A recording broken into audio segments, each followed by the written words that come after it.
Madrid como en el anillo periurbano de la ciudad, que estaban gestionadas por los propios sindicatos, la colectivización también del mercado central de frutas y verduras de Madrid,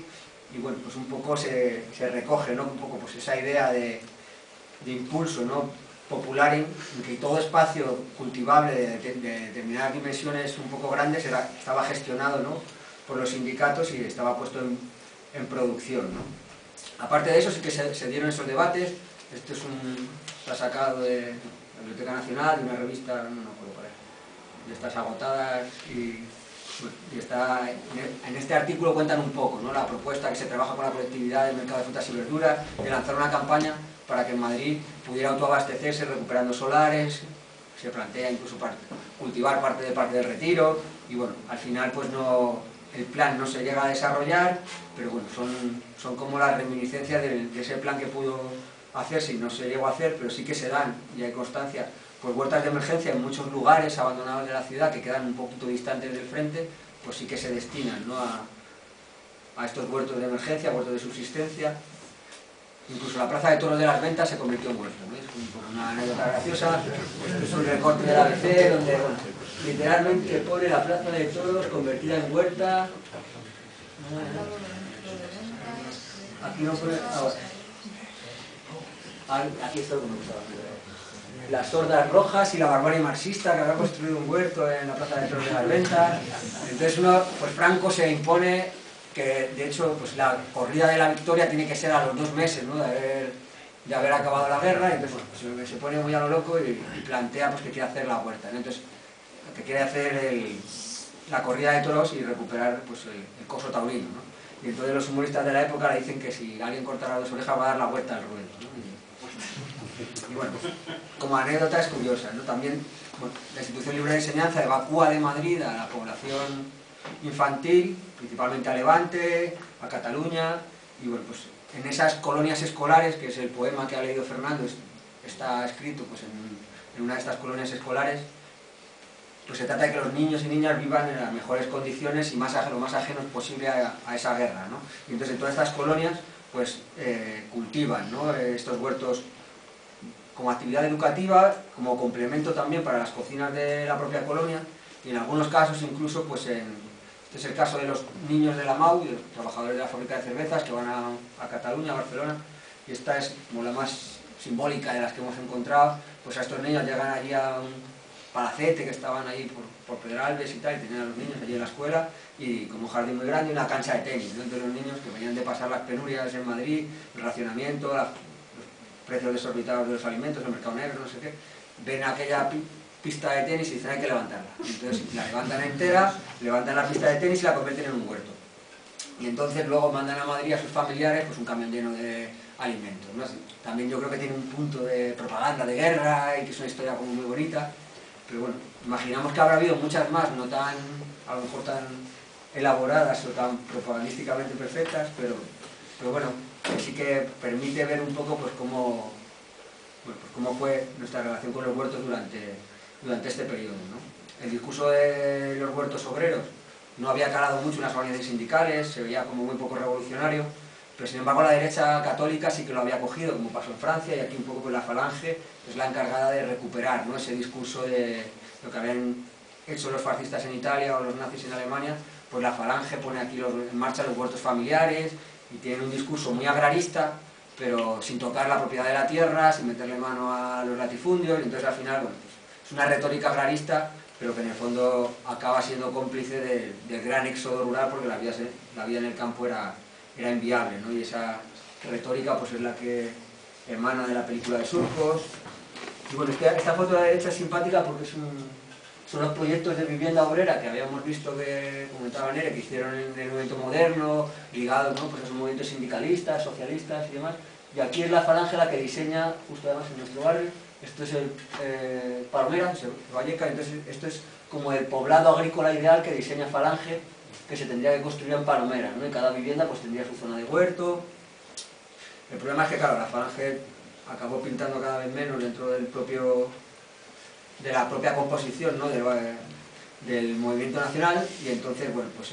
la propia realidad acabó imponiendo pues que lo que se creara no fuera un cinturón de ciudades ideales, agrarias, de Falange, sino un cinturón de chabolas de toda esta gente, ¿no?, que venía del éxodo rural, y es precisamente en estas chabolas donde se volvieron a plantar, ¿no?, ya sea, sobre todo en las zonas donde circulaban arroyos, había acceso a agua medianamente fácil, pues se recuperaron, ¿no?, esos huertos, y fue la gente que reconstruyó estilos de vida rurales en la periferia de las grandes ciudades, pues la que llevó el campo a la ciudad, y no precisamente pues fueron los sueños de Falange, ¿no? Esto duró, bueno, de manera un poco efímera, el tiempo que duraron las remodelaciones de los barrios y la transición económica, política que vivimos, pero justo con la reconversión industrial también se da un proceso, un auge muy fuerte de huertos, ya no tanto dentro del casco urbano como en el anillo periurbano, ¿no? Es decir, que pues la reconstrucción de las ciudades, los primeros ayuntamientos democráticos y demás, ponen mucho énfasis en renovar, en regenerar, ¿no?, la ciudad, y entonces bueno, como que se olvida un poco todo lo que queda fuera de la frontera urbana, y es precisamente donde toda la gente, pues mucha gente de esta gente mayor que estaba jubilada, o gente que se había quedado en paro por las reconversiones industriales, ocupan masivamente zonas de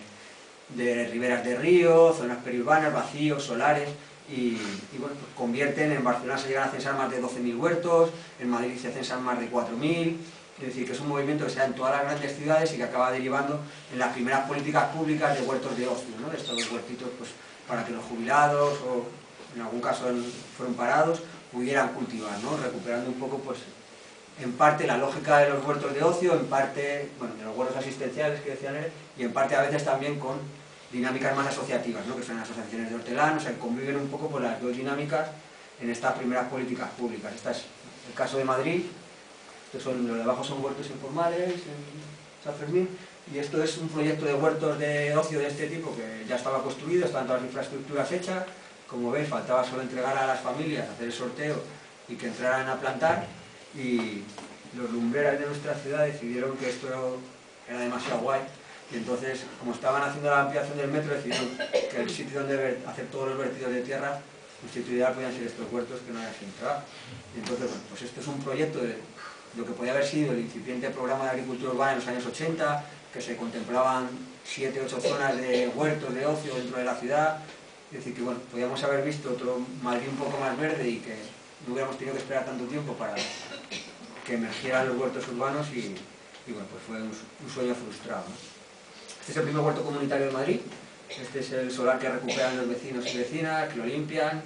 y bueno, pues al poco tiempo se convierte en esto. Este es un poco el huerto que sirve de inspiración para todos los que hemos ido llegando después, y bueno, pues ahora mismo en Madrid tendremos como 40 espacios de este tipo. Y bueno, ya vamos acabando. Simplemente en el libro, aquí no me voy a entretener, se recogen como 4 episodios de crisis recientes en los que la agricultura urbana ha jugado un papel clave